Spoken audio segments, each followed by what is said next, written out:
Ok, donc là, ok, donc je pense que tout est bon, donc je peux reprendre ma présentation. Donc je disais que voilà, donc c'est une somme sur un circuit, nous allons parler de l'audit et au niveau de l'audit, je me présente Cyril Kovagan, nous avons 13 ans d'expérience et nous travaillons spécifiquement sur l'automatisation des processus, le traitement des métiers, la transition digitale, la gestion des procédures. De procédures.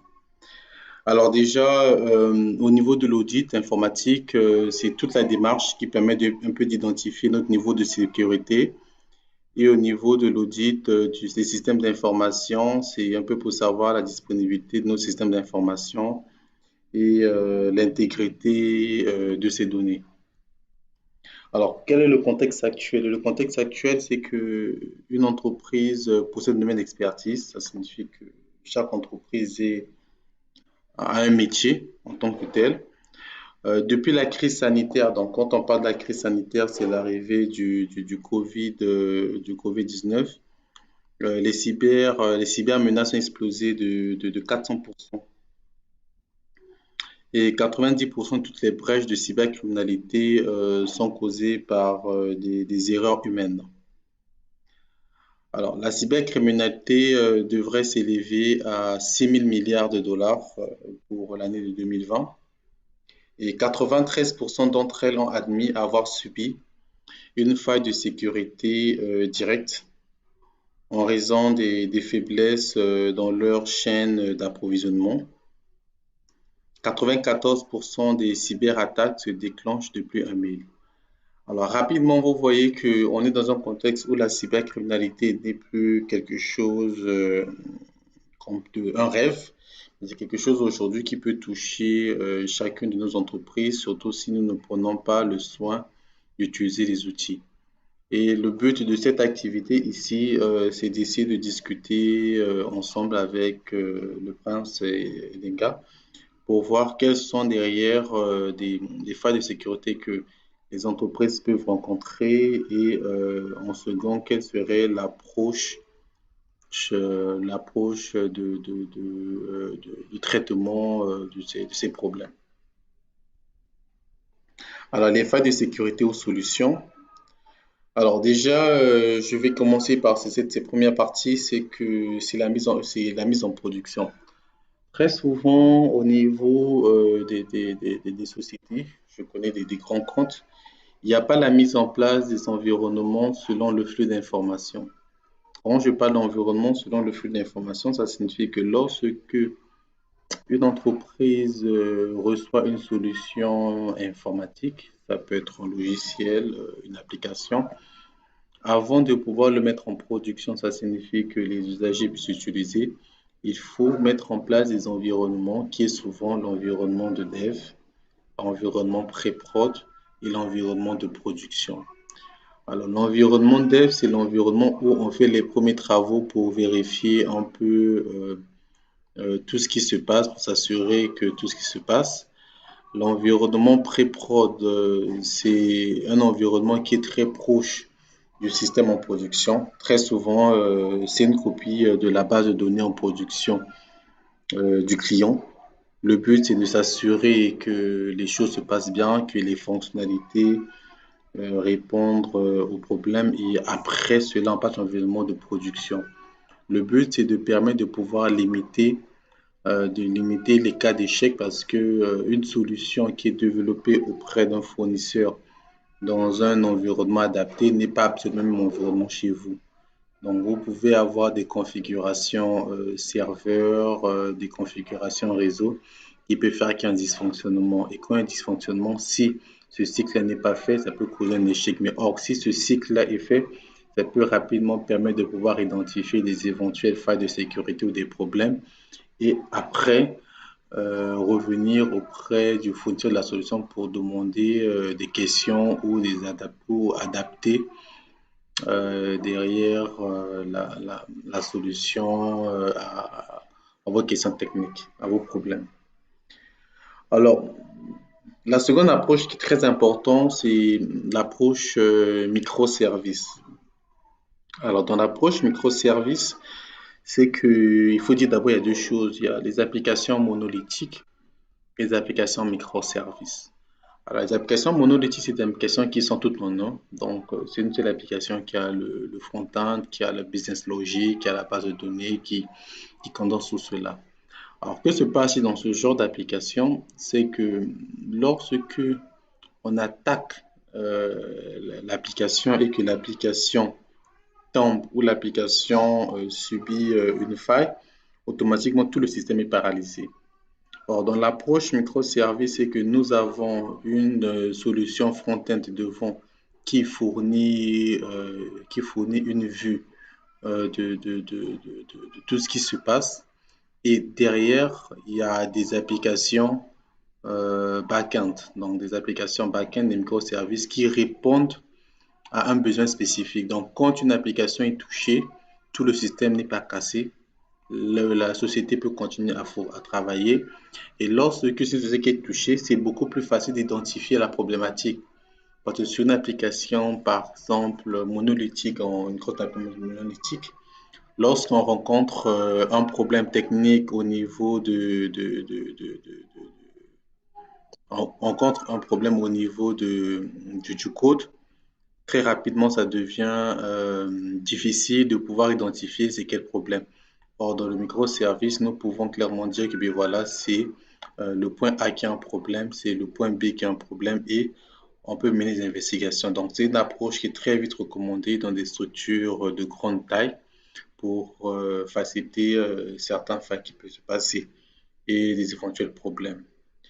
Alors, là, nous allons en profiter, déjà parler, je vais rapidement parler de l'injection des données et laisser aussi à Monsieur Le Prince s'il a des idées.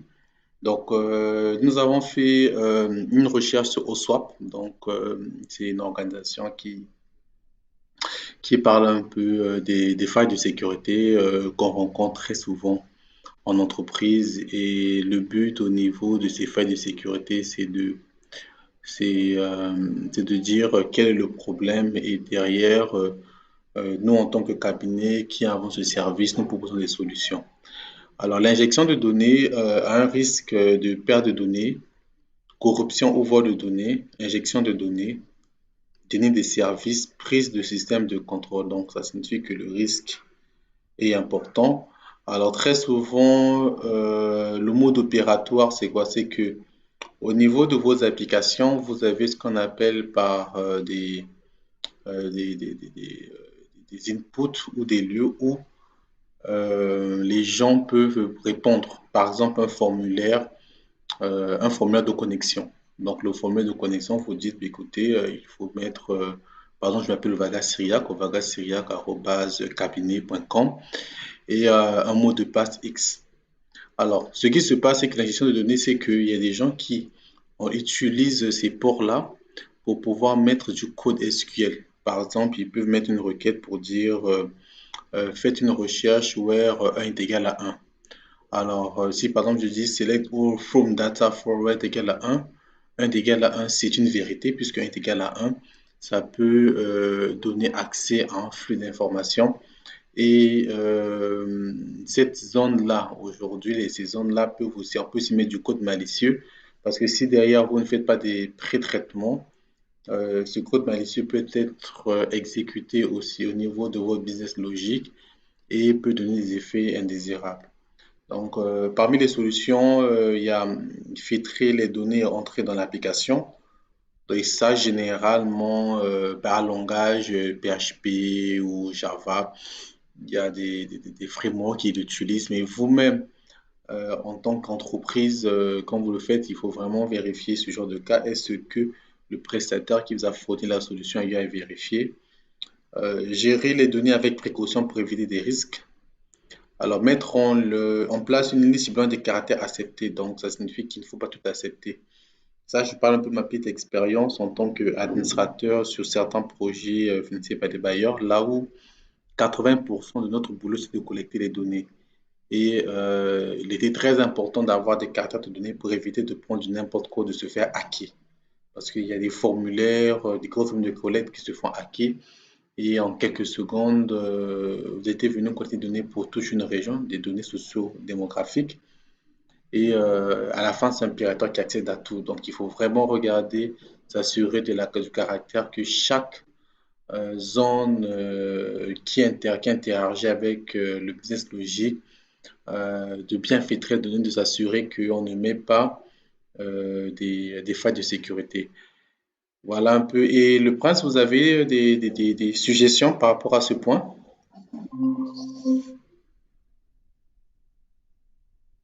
Euh, oui. On vous écoute. Par rapport à ce point, j'ai des suggestions. Déjà, l'injection de données, comme l'a présenté M. Cyriac, voilà, c'est ce qu'il a dit. En plus, des acteurs un peu plus maléfiques, ce qu'ils font, c'est que ils utilisent des SQL pour injecter des données dans vos backups ou juste dans vos données habituelles. Ils ne déclenchent rien du tout, donc vous ne remarquez rien du tout. Mais comme les gens, par diligence, lui-même ne fait pas analyser constamment ces données, donc quand vous allez mettre en ligne ces données, son SQL va servir d'open source, ça veut dire qu'il aura accès quand il veut, comme il veut, à vos données. Et là, vous aurez un problème, c'est parce que vous n'allez plus pouvoir détecter le code de base qui a permis cet accès. Et en plus de ça, ça va lui donner plein de droits de faire ce qu'il veut, par exemple de prendre les droits d'administrateur, de pouvoir parler directement aux clients, de pouvoir détourner vos clients par un autre procédé que je pense M. Syriac peut expliquer un peu plus devant. Ok, mais Cette technique-là, elle est tellement dangereuse qu'elle ne peut être que, que prévenue en fait. Vous ne pouvez pas l'arrêter quand c'est déjà fait, mais vous pouvez prévenir en sauvegardant à la base vos données et en faisant de pouvoir les faire communiquer avec vos clients. C'est tout ce que je souhaitais ajouter. ok, merci. Donc, nous allons passer à au- à la prochaine attaque, c'est le hijacking. Alors, le hijacking, ça donne l'impression que c'est comme un cours de karaté, mais c'est pas du tout. C'est, en fin de compte, c'est l'usurpation d'identité. Il faut se rappeler, je ne sais pas si vous avez déjà remarqué, que vous vous connectez sur Facebook. Et après être connecté sur Facebook, par exemple, vous connectez sur Facebook et vous revenez 2 jours plus tard. Et dès que vous venez sur Facebook, vous êtes directement connecté. On vous demande plus votre username, donc votre email. On vous demande plus votre mot de passe. Donc, sur ces deux questions-là, directement, c'est ce qu'on appelle par des sessions ID. Donc, c'est un petit code qui s'enregistre sur votre ordinateur. Et ce code-là permet qu'à chaque fois que lorsque vous revenez sur le site web, que, que le site web puisse être capable de pouvoir identifier la personne. Alors, la procédure de hijacking, c'est que quoi? C'est qu'il y a des structures qui se positionnent, qui vont regarder un peu cette session. Et si ce n'est pas suffisamment crypté, ils peuvent le remodifier et après se connecter sur votre plateforme avec l'identité d'une autre personne. Donc, je peux arriver, par exemple, c'est un logiciel bancaire. Et dans le logiciel bancaire, je peux mettre, par exemple, même un code au niveau du navigateur. Bon, ça, après, c'est un peu plus devant. Et sur ça, je joue avec la session et par rapport à ça, je me permets de pouvoir avoir accès. Alors, généralement, les solutions recommandées, c'est déjà l'HTTPS. Et ça, c'est vraiment un problème. Ça, je n'arrive toujours pas à comprendre. Je vois tellement de très grosses sociétés qui ont des systèmes d'information, mais qui prennent même pas le soin de mettre l'HTTPS parce que l'HTTPS permet que simplement la communication entre le front-end et puis le back-end, donc au niveau du serveur, soit sécurisée. Pour des données extrêmement sensibles et l'authentification double avec des OTP, ça signifie que lorsque j'arrive pour pouvoir accéder, je reçois un message sur mon téléphone avec un code que je mets. Ça permet vraiment de s'assurer. C'est des procédures qu'on utilise si on veut travailler sur on va accéder aux faits de nos personnes très importantes, qui peut être peut-être un virement bancaire, qui peut être un traitement d'un document lourd. Il faut revoir toutes les procédures de récupération de mots de passe. Alors là, il y a beaucoup de gens qui s'asseyent dessus, il y a des craqueurs qui restent pour essayer de voir si par exemple mot de passe oublié, comment ça se passe, comment vous comprenez les choses et crypter les mots de passe. Et ça, c'est très important. Alors, le cryptage des mots de passe, c'est important. Pourquoi? Parce que il faut éviter au maximum dans votre base de données que les identités de vos utilisateurs, déjà l'email, ok, ça peut être ouvert, mais le password doit être crypté pour qu'au cas où on ne le souhaite pas, on a puisse récupérer les données, mais qu'une personne ne puisse pas être capable de pouvoir exploiter cette base de données parce que simplement le mot de passe serait crypté et ne pourrait pas attaquer. Et je laisse à Monsieur le Prince pour, bien sûr, des ajouts et des compléments.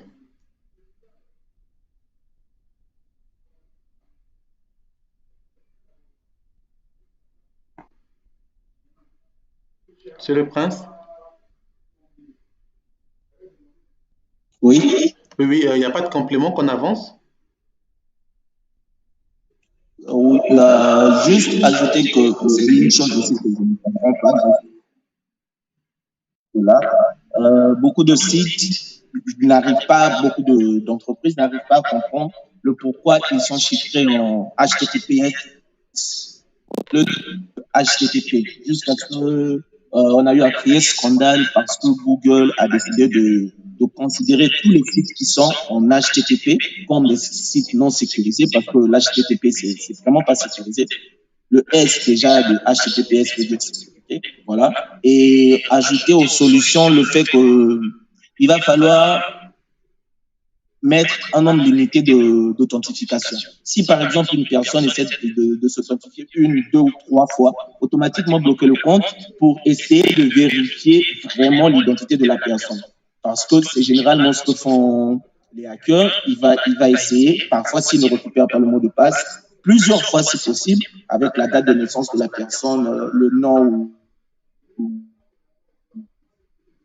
alors, déjà, cette façon-là de limiter le nombre de fois qu'on peut taper un mot de passe, c'est vraiment important parce que ça va empêcher au hacker de pouvoir réessayer à soi. Peut-être trois fois de suite, le compte est bloqué. Vous vérifiez l'identité de la personne. Quand l'identité de la personne est vérifiée, la personne peut avoir automatiquement accès à son compte, ce qui va permettre aussi de scanner les données de la personne entre-temps pendant que cette personne essaie de s'identifier. Voilà. C'est ce que je voulais ajouter. Ok, merci. Donc, nous allons attaquer le X de cross-site scripting. Alors, c'est un peu comme la première truc, c'est l'injection de données. Donc, le risque, c'est tout ce qui est vol de session, un site défiguré, un code hostile injecté dans la page, un malware. Donc, généralement, c'est du code malicieux qui sont dans une application web. Alors là, il y a deux approches. Je pense que j'ai dit un peu plus tôt, ou on a dit un peu plus tôt que 94%, je ne me trompe pas, des attaques se passent par des emails. Donc, vous recevez un email et puis sur l'email, vous cliquez sur l'email. Et ce que vous n'êtes pas conscient, c'est qu'en cliquant sur l'email, vous tombez sur une page qui a déjà un script malicieux et automatiquement le code vous attaque. Parce qu'il faut par exemple parler qu'aujourd'hui, lorsque vous êtes sur un site web, vous donnez un accès à un certain nombre d'informations sur l'identité de votre PC et sur ces sites-là, ils mettent énormément ils mettent énormément de scripts malicieux pour pouvoir vous attaquer. Donc ça, vous pouvez le recevoir par email, vous pouvez le recevoir en passant par des sites, par exemple, gratuitement. Et je ne sais pas si vous avez déjà arrivé d'être sur un site et puis le site fait que vous redirectionnez, vous redirectionnez et puis hop, vous tombez sur un site, par exemple un site comme un site adulte mais derrière, ce que vous ne savez pas, c'est que vous êtes en train de vous faire hacker. Alors, généralement, les solutions qui sont recommandées, c'est qu'aucune donnée qui vient, euh, les données reçues par une application web ne peuvent être considérées comme sûres, surtout pas. Et chaque donnée, il faut bien regarder le format, regarder la source dans lequel le nom de domaine le nom de domaine qui est utilisé et utiliser des antivirus. Donc, il y a des antivirus pour mail, il y a des antivirus pour PC. Il faut toujours vous assurer que votre PC soit à jour et avec antivirus. Monsieur Le Prince, vous avez des remarques par rapport à ça des amendements ou des contributions plutôt? Oh non, sur ce point-là, je n'ai vraiment rien à ajouter. Merci. Alors ça, c'est un gros problème que je rencontre, que je rencontre, je peux dire au Congo, et la plupart du temps dans nos structures, c'est les références directes à un objet non sécurisé. Alors, je vais vous prendre un cas simple. Vous avez un site web HTTP, déjà, ça s'appelle HTTPS, c'est un problème. Exemple.com photo, et puis vous avez l'URL l'URL peut d'accéder une photo. Ce qui se passe, c'est que ce répertoire-là n'étant pas sécurisé, lorsque j'enlève juste le slash 002548 JPG, j'ai accès à tout le contenu du dossier. Vous allez remarquer qu'il y a un gros problème qui se passe. Je ne sais pas si moi je suis le seul. Vous allez voir des sites web où lorsque vous vous connectez, au niveau de l'URL, vous avez l'information index.php. Donc, sans même avancer, vous êtes conscient que c'est un site en PHP. Et aujourd'hui, toutes ces informations-là, ce sont des mines d'informations pour pouvoir comprendre comment votre système marche. Moi, dernièrement, je ne vais pas dire, j'ai vu une grosse structure de notre classe. Tu arrives, c'est index.php et puis tu as un point d'interrogation, C est égal à, et puis je pense que c'est du contrôleur. Mais aujourd'hui, ça signifie que je peux mettre du code malicieux dessus. Donc aujourd'hui, l'URL de votre site donne énormément d'informations sur la manière que votre plateforme, et ça, je tiens à le redire, pour moi, c'est la première chose que je remarque très souvent, peut-être dans 60% de nos sociétés chez nous, au niveau de notre territoire, c'est que comme on est sur beaucoup d'applications monolithiques, et quand derrière le backend n'est pas suffisamment bien géré, c'est un torrent, c'est un fleuve d'informations. Alors, très souvent, la méthode, c'est quoi? C'est l'analyse du système. On analyse le système pour voir un peu euh, comment passe le système. Alors, les solutions, c'est qu'il faut utiliser des références indirectes par utilisateur ou par session. Alors, ça signifie que quoi? Que si aujourd'hui, je vais accéder à un URL qui me permet de pouvoir télécharger un document PDF ou un rapport, il faudrait qu'aujourd'hui, l'accès à cela puisse se passer par mon utilisateur ou par une session. Donc, on soit capable de pouvoir identifier de qui, de qui vient cette demande-là. Vérifier les droits d'accès par des références directes dans tout ce qui est droit d'accès. Sécuriser avec des redirects trafic. Donc là, le but, c'est qu'il faut sécuriser clairement votre plateforme pour éviter des redirectionnements. Et ça, c'est des failles que je remarque. Et l'URL writing. Alors, l'URL writing, c'est un principe qui est beaucoup utilisé dans du développement front-end. C'est aujourd'hui de cacher les informations au niveau de l'URL et que ça soit au business logique de savoir qu'est-ce qu'on demande. Que par exemple, lorsque j'arrive sur le site exemple.com, je mets slash photo 208, mais que l'ordinateur soit capable de savoir, ah non, quand je vais à photo 208, je dois aller dans tel dossier, tel dossier, aller récupérer la photo, le renvoyer. Mais il faut éviter au maximum que, je le vois dans beaucoup de solutions, c'est que l'architecture de l'URL correspond à l'architecture de la sauvegarde au niveau du code. Et ça, je le dis encore, c'est vraiment dangereux parce que en quelque temps, vous pouvez vous faire shipper par exemple, pour une entreprise qui gère des empreintes, vous pouvez vous gérer les empreintes, vous pouvez vous faire shipper les photos, vous pouvez vous faire shipper des données confidentielles, des documents PDF, des documents classés secrets, parce que simplement vos URL n'ont pas utilisé une approche de rewriting. Monsieur Le Prince, vous avez des contributions?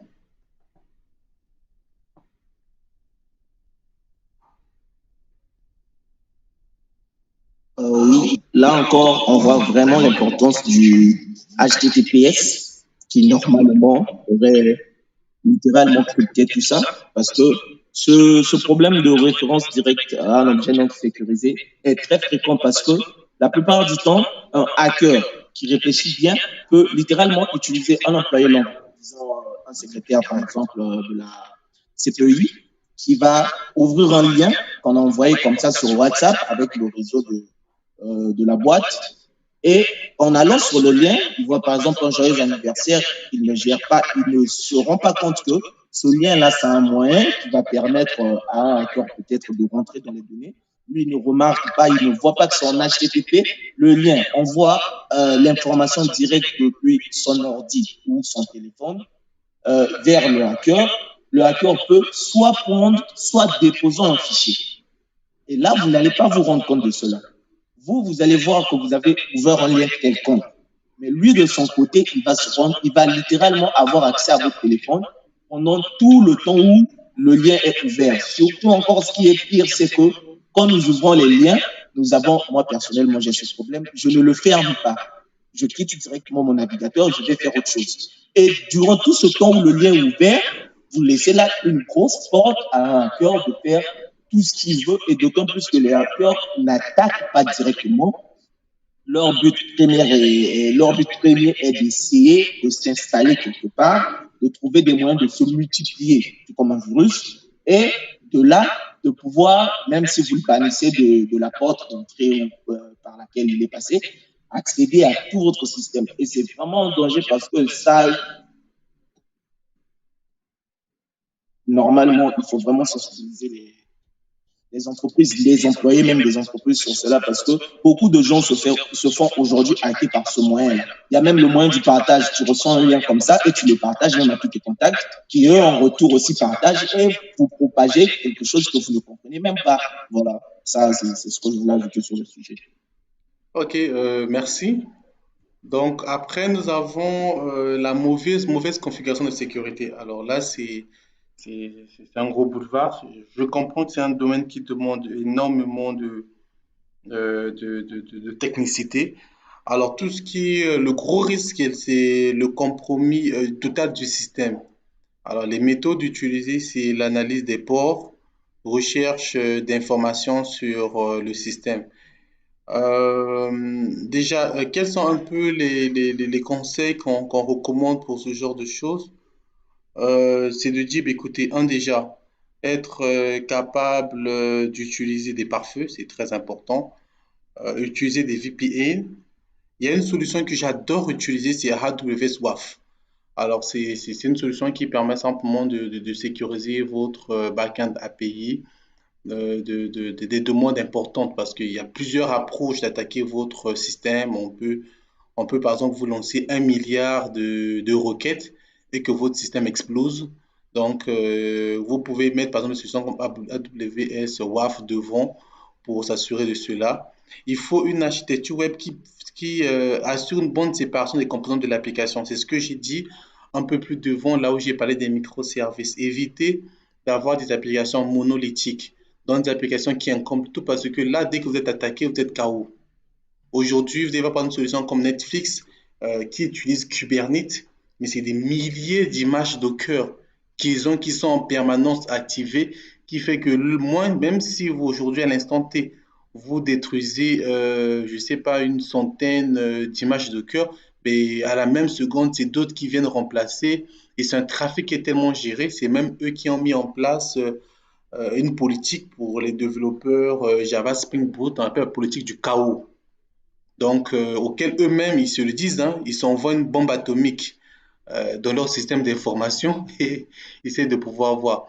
Donc, et ça, pour le faire, il faut être capable de pouvoir passer cette approche-là, utiliser Docker, Kubernetes, séparer les applications, travailler sur des solutions de auto-scaling, ça signifie que des montées en charge progressives, c'est toute une approche qui peut vous permettre procéder automatiquement complétable pour la mise en place d'un nouvel environnement. Donc, c'est tout ce qui est cycle d'environnement, pré-prod, prod, production.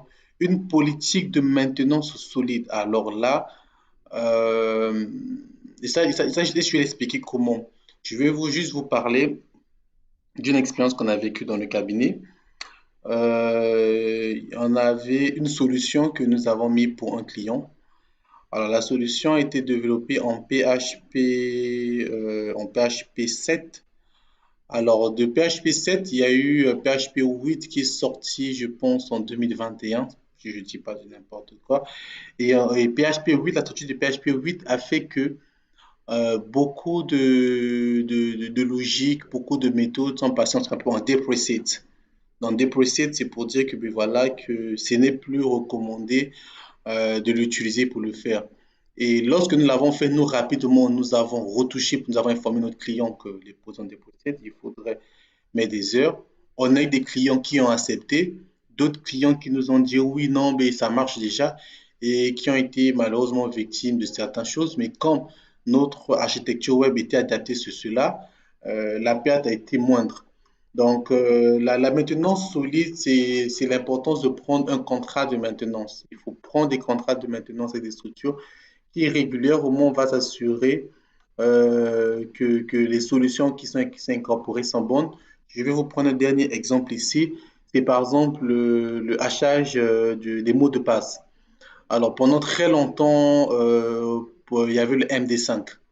Donc, le MD5 était recommandé pour l'hachage, mais depuis un certain temps, c'est déployé. Et moi, je suis encore étonné de voir encore des structures professionnelles, des grosses structures qui utilisent encore le MD5 pour pouvoir crypter leur mot de passe au moment qu'on vous dit que ce n'est plus utilisé. C'est maintenant un système où on peut faire un décryptage rapide. Donc, à ce moment-là, il faut régulièrement essayer de voir, c'est des analyses avant maintenant solides avec un cabinet d'audit qui va essayer de pouvoir à chaque fois demander soit à votre fournisseur de solutions d'informatique, à vos fournisseurs de solutions de systèmes d'information, quelles technologies qu'ils utilisent, est-ce qu'ils ont pris en compte les nouvelles mises à jour parce que très régulièrement, les plateformes informent sur les mises à jour, les plateformes informent sur les politiques de sécurité. Alors, effectuer un audit de sécurité, telles instructions d'application est également critique. Alors là, je peux vous parler que le champion, c'est Netflix. Je pense que la plupart d'entre nous connaissons Netflix. Netflix était l'une des premières solutions à créer la solution KO. Si vous voyez, j'ai la chance de voir un peu cela sous forme de TP auquel limite ils s'attaquent eux-mêmes. Mais ils s'attaquent pas sur un système en production, bien sûr. Ils créent un environnement pré-prod avec une architecture assez proche de leur système et ils essaient de voir comment le système réagit. Et à chaque fois qu'ils remarquent qu'il y a un problème, ils améliorent. Ce qui fait qu'aujourd'hui, ces sites web ou ces plateformes ont une faille de sécurité très faible. Pour ça, je vais le dire, beaucoup de sociétés vont se dire que c'est pas important, mais ce qu'on oublie, c'est que aujourd'hui, chez nous, la cybercriminalité va monter plus les intérêts y sont. Aujourd'hui, par exemple, on va parler d'une banque, d'une société de téléphonie ou une très grosse société sur le marché. Plus les gens, les cybercriminels vont comprendre que en hackant par exemple telle société, on gagnera de l'argent, plus ils le feront. Aujourd'hui, encore dans le passé, ces connaissances n'étaient pas acquises à tout le monde, mais aujourd'hui, c'est possible en 2, 3, 4, 5 mois de pouvoir utiliser toutes les technologies de base. Et si derrière nous ne nous protégeons pas, nous ne serons pas étonnés de se réveiller le matin et que certaines grandes structures de la place se font chipper de l'argent ou que les données extrêmement confidentielles soient publiques. Donc sur cela, c'est des contrats avec des structures pour régulièrement faire une audit de sécurité de nouveaux systèmes. Monsieur le Prince, vous avez quelques remarques ou donc quelques contributions plutôt?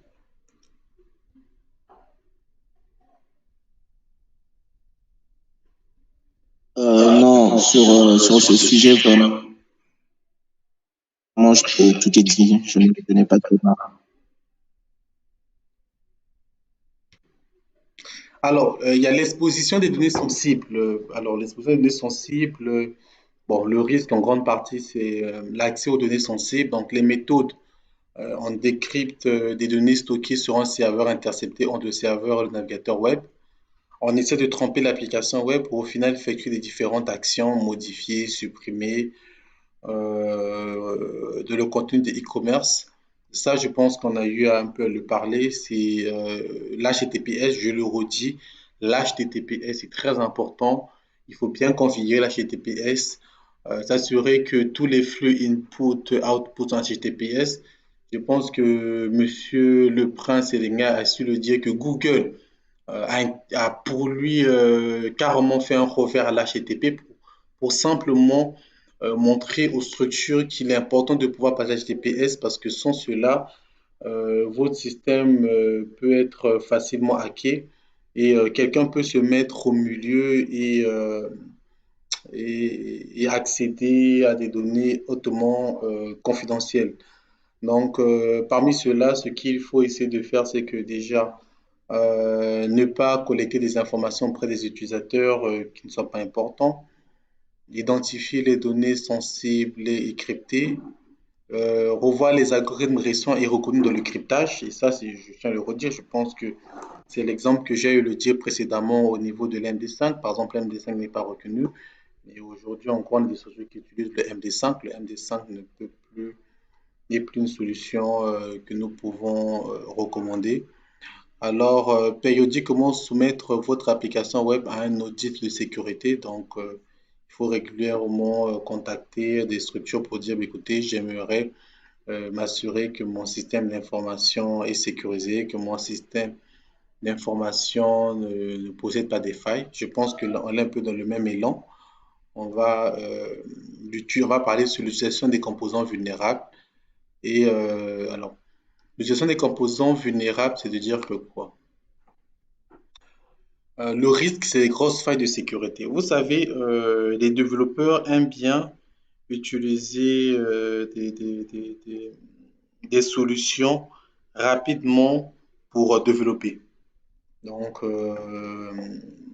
on peut par exemple mettre en place une solution, mais il récupère un framework ou il récupère une bibliothèque Git quelque part, il prend, hop là, il l'utilise et ça lui permet de répondre à un problème. Mais ce qui se passe, c'est que chaque solution une solution récupérée peut subir des bugs. Donc, il faut régulièrement mettre à jour les versions et être informé. Je vais par exemple vous parler du cas de Dupral. On a connu Dupral 7.3.1 qui avait une grosse faille d'injection de sécurité SQL. Et sur cette faille-là, beaucoup de sites qui n'ont pas été mis à jour ont perdu. WordPress régulièrement informe des grosses failles de sécurité qui se passent dans le système d'information. PrestaShop qui informe. Donc, il faut régulièrement mettre à jour, mais la mise à jour, c'est tout un processus qui est très important parce que la mise à jour d'une solution, même une solution même bancaire, euh, ou une solution au niveau d'une entreprise de téléphonie, une grosse société, un grand compte, il faut mettre à jour, il faut être informé. Monsieur le Prince, vous avez des contributions? Oui, oui, comme M. Cyriel l'a dit, comme il a si bien le souligné, il va vraiment falloir que nous adoptons ce comportement-là d'appeler une audit de sécurité, de les laisser le droit, parce qu'ils ont des hackers, des white hats, des hackers du bon côté de la force, comme les hackers ont tendance à le dire, d'exploiter notre système, d'agresser notre système et de voir si oui ou non il y a des chemins, parce que rien ne peut être sécurisé à 100%, mais une audit peut faire que votre système à vous soit sécurisé jusqu'à 98%. Donc, ils seront là, ils vont tout revérifier pour vous, ils vont voir si votre développeur a utilisé des codes d'autres personnes, parce que je ne vais pas dire le nom officiel de l'hébergeur, parce que je ne veux pas faire de la mauvaise publicité, mais il y a eu un hébergeur qui a donné à un développeur de développer des sites web, voilà, et par mégarde, je ne sais pas si c'est par fatigue, le développeur a utilisé un open source. Un open source, c'est tu prends un code qui est préfet, que quelqu'un a fait comme ça et qui l'a vendu, tu l'utilises dans ton code à toi pour aller plus vite, tu gagnes un temps. Mais le problème avec cet open source-là, c'était que celui qui l'a créé l'a mis avec un cheval de Troie qui plus tard va exploser. Et effectivement, ce monsieur-là, qu'est-ce qu'il va faire? Il ne va pas directement se prononcer. Il va se faire passer pour l'hébergeur. Donc, pour chaque fois que les sites payaient payaient les droits, ce monsieur-là gagnait de l'argent, il prenait 50% de l'argent sans que même l'hébergeur ne s'en rende compte. Donc, il a haussé le prix qui s'affichait sur l'écran de ceux de l'hébergeur, les admins de l'hébergeur, c'était autre chose. Le prix qui s'affichait sur les clients était autre chose. Et chaque fois qu'on payait, lui, il divisait, il prenait sa part et tout aisément, il s'est fait de l'argent comme ça durant toute une année. Toute une année, il se fait de l'argent quand vous venez vous enregistrer. Tout ce que vous faites, lui, il se fait de l'argent. Sa bêtise, je vais dire sa bêtise, c'était qu'il est allé un peu plus à voler dans ces sites-là. C'est là que certaines personnes qui faisaient régulièrement vérifier leur site se sont dit, bah tiens, apparemment on a un problème. Et c'est là qu'on va le découvrir. Mais c'est bien trop tard. Parce que si vous vous faites hacker, par exemple, sur une période de 2 ans, vous perdez plus que vous n'auriez dû dépenser pour payer peut-être une audit de loin. La chose la plus gentille qu'un hacker puisse faire, c'est voler vos données. Dans le pire des cas, il s'impose, c'est plus comme des parasites. Il s'impose dans un sens où vous êtes parfois obligé de détruire littéralement votre structure, ou s'il va trop loin et que Google et d'autres hébergeurs, par exemple, si c'est votre site, si ça vient de votre site, on vous met en rouge. Ceux qui ont été déjà victimes savent ce que c'est qu'être en rouge. La page s'affiche.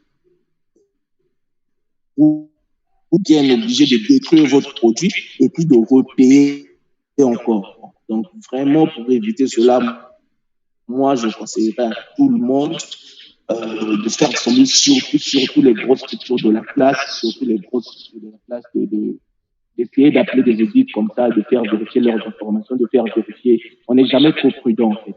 On n'est jamais trop prudent. Voilà, c'est ça que j'aurais voulu ajouter. Ok. Merci. Donc, je pense qu'il y a le mot qui est important qui a été dit, c'est la meilleure des solutions, c'est de recruter un cabinet. Et j'en profite pour dire que nous sommes un cabinet. Donc, il y a M. Lidat qui est consultant. Nous sommes un cabinet présent au Congo et présent en France, au Burkina, au Niger. Et nous avons pour mission d'accompagner les entreprises. Et parmi nos services, nous avons l'audit et sécurité informatique.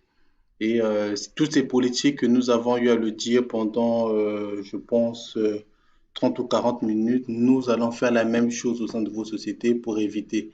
Je tiens à le redire, vous savez, l'audit, c'est comme l'assurance. Souvent, on se dit, ben oui, mais pourquoi je paye l'assurance? Pourquoi je paye l'assurance? C'est le jour que le malheur nous tombe sur la tête qu'on se dit, ah, il fallait payer l'assurance. Et surtout pour des structures qui arrivent à générer des flux de trésorerie importantes, une moindre erreur peut être une grosse perte. Une perte à centaines. On a vu, je ne vais pas dire des noms, qui ont perdu jusqu'à milliards pour certaines approches. Donc aujourd'hui, travailler avec un cabinet sous forme d'un contrat annuel pour vous suivre, c'est très important et ça vous permet d'être protégé, de se protéger de tous ces problèmes. Et je laisse Monsieur Lidat le mot de la fin parce que là, je vois qu'il n'y a pas de questions. On va clôturer et puis pour dire qu'on est disponible depuis ce numéro de téléphone et on est capable d'accompagner toutes les entreprises qui auraient besoin d'un conseil.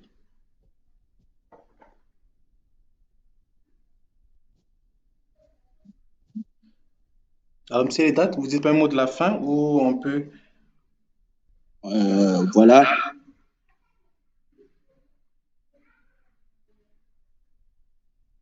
Ok, comme il n'y a pas de questions, parce que j'aurais bien voulu qu'il y en ait pour que les gens arrivent vraiment à comprendre ce qui se passe. Sinon, voilà, vous faites appel à un cabinet spécialisé. N'hésitez surtout pas. Comme l'a dit M. Syriac, c'est vraiment comme l'assurance. C'est vraiment de l'assurance, en fait.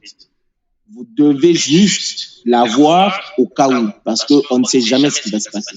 Peut-être que vous êtes actuellement en train de vous faire pirater, mais vous ne le savez pas. Généralement, quand on dit à quelqu'un, tu te fais pirater, la personne voit ce que nous voyons réellement les autres. Mais ce que nous voyons, surtout les structures bancaires, on vous prend peut-être prend par client et personne ne se rend compte. Et là, vous êtes en train de vous faire voler actuellement et c'est parce que ça n'a pas encore explosé que personne ne se rend compte. Mais après, quand vous allez vous en rendre compte, ce sera peut-être trop tard, ce sera beaucoup de dépenses. Alors, qui est là, qui est en train de vous accompagner, qui surveille tout ce qui se passe en interne et tout. Et de là, vous êtes voire triplement protégés parce que eux, ils prévoient, ils vont remédier, mais en plus, ils sont en train de protéger. Donc, ils vont prévoir les attaques, ils vont vous protéger en cas d'attaque, mais en plus, ils vont remédier aux petits problèmes qu'ils sont en train de remarquer et en train de vous voir vivre au jour le jour. Vraiment, c'est